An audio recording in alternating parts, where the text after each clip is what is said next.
Du ved det sikkert allerinderst inde, selvom jeg sjældent bruger store ord. Du ved, at du er den, der gennem livet og stadig i mit hjerte bor. Jeg ved, at al min sidste tid skal leves. Jeg ved, at tiden tæller hjertets slag. At alt det, vi har grædt igennem livet, det svinder på en forårsdag.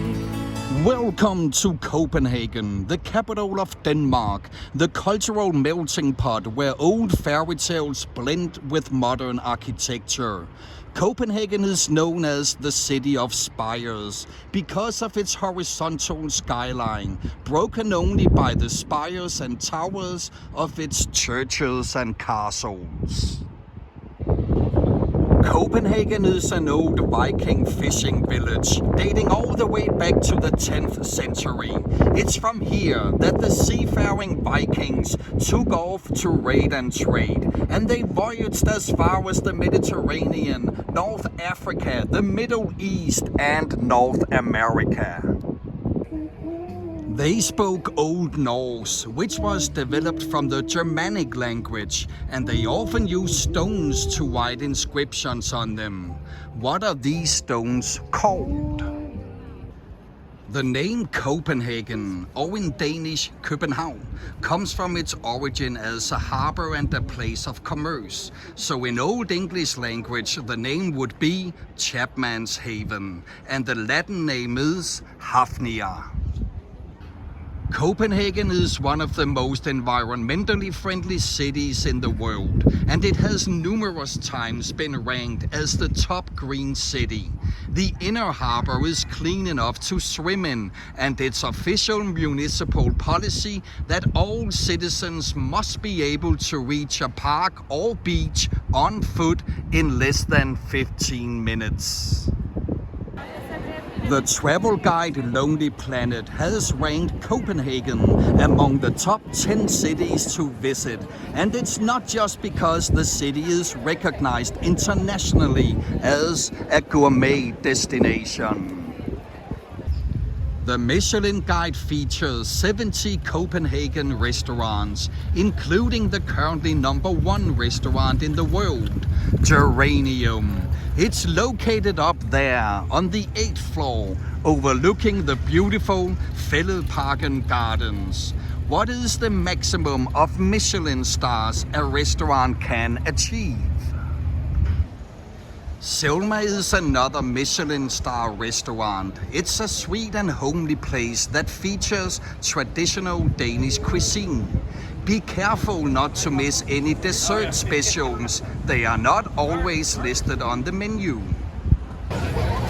Don't forget to enjoy some of the many food stalls around the city, like Owen's Gadekøkken, or in English, Bridge Street Kitchen, where you can enjoy world-class organic street food.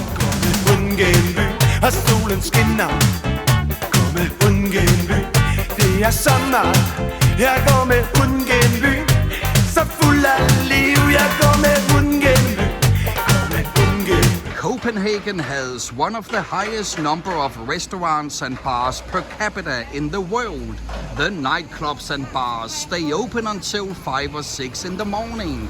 And maybe that's why Denmark is consistently ranked among the happiest countries in the world. And Copenhagen as the happiest city in the world. In Copenhagen, you can also find the 2 oldest amusement parks in the world. Tivoli here dates back to 1843 and is located in the heart of the city. And just north of Copenhagen is Baren, which translates to the hill. Hold on to your seats. Baren opened all the way back in 1583, making it by far the world's oldest operating amusement park. Where is the world's largest amusement and theme park located? It has about 57,000 visitors per day, and that is only 57% of the park's full capacity. A nice way to explore the streets of Copenhagen is participating in the annual Copenhagen Marathon, just like the Hammer did in the 90s. Back then, you were running right here on the very last mile. What is the world's fastest marathon time? It was set by a Kenyan in 2022 at Berlin Marathon. There's a point if you guess within 60 seconds of the time. Being here brings back some memories.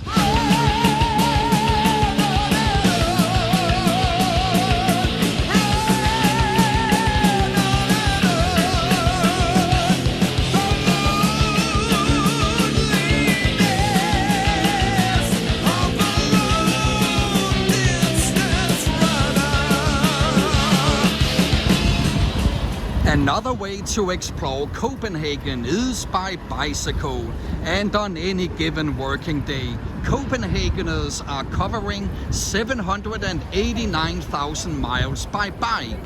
The cycle lanes are not shared with cars or pedestrians, and they often have their own signal systems, giving the cyclist a lead of a couple of seconds to accelerate.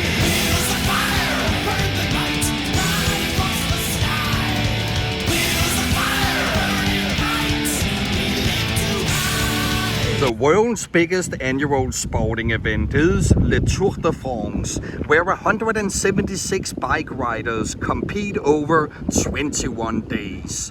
Each rider consumes 5,000 to 7,000 calories every day, and each rider produces so much sweat over the 3 weeks that they could flush a toilet 39 times. How many miles or kilometers do the riders cover? Any guess within 100 miles or kilometers of the distance gives a point.